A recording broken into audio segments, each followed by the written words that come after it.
Continuamos hoy, amigo oyente, nuestro recorrido por las páginas de la Biblia. Como dijimos, para hoy nos corresponde el versículo 3 de este capítulo 3 del Evangelio según San Mateo. Recordemos que en nuestro estudio anterior estábamos hablando sobre Juan el Bautista. Ahora el versículo 3 dice, «Pues este es aquel de quien habló el profeta Isaías cuando dijo, Voz del que clama en el desierto, preparad el camino del Señor, enderezad sus sendas». Estas son las palabras que encontramos en Isaías capítulo 40, versículo 3. Era una voz clamando en el desierto. Eso es todo lo que Juan el Bautista afirma de sí mismo. Ahora el versículo 4 nos dice, «Y Juan estaba vestido de pelo de camello, y tenía un cinto de cuero alrededor de sus lomos, y su comida era langostas y miel silvestre». Es un individuo raro, ¿no le parece? Come una dieta muy extraña y tiene un modo de vestir igualmente extraordinario.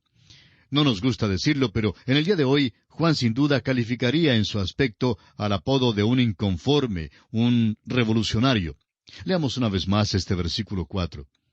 «Estaba vestido de pelo de camello, y tenía un cinto de cuero alrededor de sus lomos, y su comida era langostas y miel silvestre». Se nos dice que nunca se afeitó y que tenía el cabello largo. Aquí tenemos a un hombre muy extraordinario, un hombre con una misión especial. Realmente es un hombre del Antiguo Testamento, pero sale del Antiguo Testamento a las páginas del Nuevo. Es el último de los profetas del Antiguo Testamento. Leamos los versículos 5 y 6 de este capítulo 3 de Mateo. «Y salía a él Jerusalén y toda Judea, y toda la provincia de alrededor del Jordán, y eran bautizados por él en el Jordán, confesando sus pecados». Salían a él. Él no alquilaba un estadio, ni teatro, ni iglesia, y no había ningún comité que le convidara. Si querían escuchar predicar a Juan, tenían que salir a donde él estaba. Y diremos que el Espíritu de Dios estaba sobre este hombre. Hubo un cambio en las vidas de estas personas. El mismo hecho de su bautismo indicó el dejar la vida vieja y el volverse a una nueva vida. Sigamos ahora con los versículos 7 y 8 de Mateo capítulo 3. Al ver él que muchos de los fariseos y de los saduceos venían a su bautismo, les decía, «Generación de víboras, ¿quién os enseñó a huir de la ira venidera? Haced pues frutos dignos de arrepentimiento». Ahora note usted quiénes son los que vienen. Escuche usted la manera en que saluda a estas visitas dignas. Supóngase usted que el predicador en su iglesia se para el domingo en la mañana y dijera, «Generación de víboras». Bueno, nos imaginamos que los diáconos estarían muy pronto buscando otro predicador. Pero, amigo oyente, tenemos que decir que realmente este es un lenguaje duro. Habla a los fariseos y saduceos tan dignos y les dice que tiene que haber una evidencia de esta nueva vida. No pueden simplemente pasar por las aguas del bautismo. Debe haber fruto en sus vidas. Avancemos ahora con el versículo 9. «Y no penséis decir dentro de vosotros mismos, a Abraham tenemos por padre, porque yo os digo que Dios puede levantar hijos a Abraham aún de estas piedras». Amigo oyente, aquí le está haciendo una declaración fuerte, dura. Es obvio por qué entonces no lo eligieron como el hombre más popular del año en Judea. Leamos ahora el versículo 10 que dice, «Y ya también el hacha está puesta a la raíz de los árboles. Por tanto, todo árbol que no da buen fruto es cortado y echado en el fuego». Se dice muchísimo en el Nuevo Testamento acerca de la importancia de llevar fruto. El llevar fruto es el resultado de tener el tipo de raíz que se necesita. Solamente un árbol frutal puede dar fruto. Se habla en este pasaje acerca del hacha que corta la raíz del árbol, y la razón es simplemente porque el árbol no da buen fruto. Un manzano dará manzanas, y un ciruelo dará ciruelas. Cuando un manzano da espinas, entonces no es un manzano y tiene que ser cortado. Y a propósito, la raíz y el fruto van juntos, y un árbol necesita tener el tipo de raíz que se precisa para dar fruto. Eso es exactamente lo que Juan el Bautista les dice aquí. Les dice que el mal árbol será cortado y echado en el fuego. Ahora el versículo 11 dice, «Yo a la verdad os bautizo en agua para arrepentimiento, pero el que viene tras mí, cuyo calzado yo no soy digno de llevar, es más poderoso que yo. Él os bautizará en Espíritu Santo y fuego». Juan el Bautista bautizó en agua. Jesús bautizará en el Espíritu Santo y fuego. Jesús ha estado bautizando en el Espíritu Santo por más de 1900 años. Así pues, aquella "y" abarca un período de más de 1900 años. También bautizará en fuego en su segunda venida. El fuego habla de juicio. Ahora, algunas personas dirán que esto se refiere al día de Pentecostés, cuando el Espíritu Santo vino y hubo fuego en la forma de lenguas que se asentaron sobre cada uno de ellos. Amigo oyente, léalo con cuidado. Dice en Hechos capítulo 2 versículo 3, y se les aparecieron lenguas repartidas como de fuego. Y en este mismo capítulo 2 de Hechos versículo 2 leemos, y de repente vino del cielo un estruendo como de un viento recio que soplaba. No dice que fue fuego ni viento, era el Espíritu Santo. Dios evidenció la presencia del Espíritu Santo allí por medio de algo que podía ser notado por los hombres por medio de la vía del ojo y por la del oído. Podía manifestar así lo que sucedía en el campo espiritual. La venida del Espíritu Santo no fue el cumplimiento de la promesa del bautismo de fuego. Esta se cumplirá en la segunda venida de nuestro Señor Jesucristo. Usted y yo vivimos en la edad del Espíritu Santo hoy en día. El Espíritu Santo viene sobre cada creyente en el Señor Jesucristo. No solo unos pocos, sino todo creyente en el Señor Jesucristo es identificado como parte del cuerpo de Cristo. El hecho de que cada creyente es parte del cuerpo de Cristo es una de las grandes verdades de la palabra de Dios. Juan continúa ahora en el versículo 12 diciendo, «Su aventador está en su mano, y limpiará su era, y recogerá su trigo en el granero, y quemará la paja en fuego que nunca se apagará». Luego en los versículos 13 al 15 encontramos el bautismo de Jesús. Dice así, «Entonces Jesús vino de Galilea a Juan, al Jordán, para ser bautizado por él. Mas Juan se le oponía diciendo, «Yo necesito ser bautizado por ti, ¿y tú vienes a mí?» Pero Jesús le respondió, «Deja ahora, porque así conviene que cumplamos toda justicia». Entonces le dejó.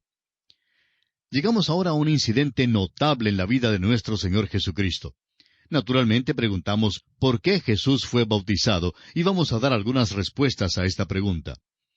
La razón principal se declara aquí mismo, porque así conviene que cumplamos toda justicia. Jesús se identifica completamente con el género humano pecaminoso. Fue contado con los pecadores, nos dice Isaías en el capítulo 53 de su profecía, versículo 12. Aquí tenemos a un rey que baja y se identifica con sus súbditos. Creemos pues que es claro que una de las razones para el bautismo del Señor Jesús era el identificarse con nosotros. Su bautismo también lo identificó con la muerte. Jesús no fue bautizado para darnos un ejemplo ni modelo. Cristo era santo, no necesitaba el arrepentimiento. Él es santo, inocente, sin mancha y apartado de los pecadores. Sin embargo, se identificó con la humanidad, con toda la raza del género humano, para que por la gracia de Dios gustase la muerte por todos. Jesús estaba refiriéndose a la muerte que habría de morir cuando dijo a Santiago y a Juan en el capítulo 20 de Mateo, versículo 22, «¿Podéis beber del vaso que yo he de beber y ser bautizados con el bautismo con que yo soy bautizado?» Su muerte fue un bautismo, y entró en esa muerte por usted y por mí, amigo oyente. Su bautismo lo apartó para su oficio de sacerdote, porque el Espíritu Santo vino sobre él para este ministerio. Todo lo que hizo, lo hizo por el poder del Espíritu Santo. El apóstol Pablo en su segunda carta a los Corintios capítulo 5 versículo 21 nos dice, «Al que no conoció pecado, por nosotros lo hizo pecado». Y no hay pecado en él, como lo dice el apóstol Juan en su primera carta capítulo 3 versículo 5. Pero nuestro pecado fue puesto sobre él. Y es de suma importancia que veamos esto. Ahora, así como Jesús por su bautismo se identificó con nosotros y con la muerte que nosotros merecíamos, y también se identificó con nuestro pecado, nosotros a la vez por nuestro bautismo nos identificamos con Cristo. Cuando el apóstol Pablo dice que somos salvos por nuestro bautismo, en su primera carta, capítulo 3, versículo 21, se refiere a nuestra identificación con Cristo. Somos bautizados en el Espíritu Santo a Cristo Jesús. Somos identificados con el Señor Jesucristo. Eso es lo que quiere decir ser salvo. ciertamente creemos en el bautismo en el agua, para el que ya es creyente en Cristo Jesús. Así es como declaramos públicamente que hemos sido identificados con Cristo. Después que aceptamos a Cristo como nuestro Salvador personal, el bautismo es un deber, amigo oyente. Este tema del bautismo tenemos que sacarlo del plano del argumento y la discusión y elevarlo al nivel alto donde debe estar. La Biblia nos ordena ser bautizados para testificar que nos hemos declarado a favor de Cristo. Somos identificados con Él. Ahora, los versículos 16 y 17, los versículos finales de este capítulo 3 de Mateo, dicen: Y Jesús, después que fue bautizado, subió luego del agua. Y he aquí los cielos le fueron abiertos, y vio al Espíritu de Dios que descendía como paloma, y venía sobre él. Y hubo una voz de los cielos que decía: Este es mi Hijo amado, en quien tengo complacencia. Tenemos aquí una manifestación de la Trinidad. El Señor Jesús sube del agua. El Espíritu de Dios desciende sobre él como paloma. El Padre habla desde el cielo. Jesús es el Hijo amado en quien el Padre tiene complacencia. Acaba de identificarse con su pueblo al ser bautizado. ¡Qué rey tenemos aquí! Y así concluye la consideración que estamos haciendo del capítulo 3 del Evangelio según San Mateo. Ahora, en el capítulo 4, encontramos tres aspectos sobresalientes. Encontraremos la tentación de Jesús en el desierto, el principio de su ministerio público en Capernaum y el llamamiento de 4 de sus discípulos junto al mar de Galilea. Vamos a seguir el movimiento del libro de Mateo. Jesús bajó para ser nacido entre nosotros y de esa manera ser identificado con nosotros. Crecía como cualquier otro niño, exceptuando que era inocente y sin pecado. Ahora en su bautismo ha sido identificado con nosotros. Podríamos decir que se ha vestido con nuestro pecado.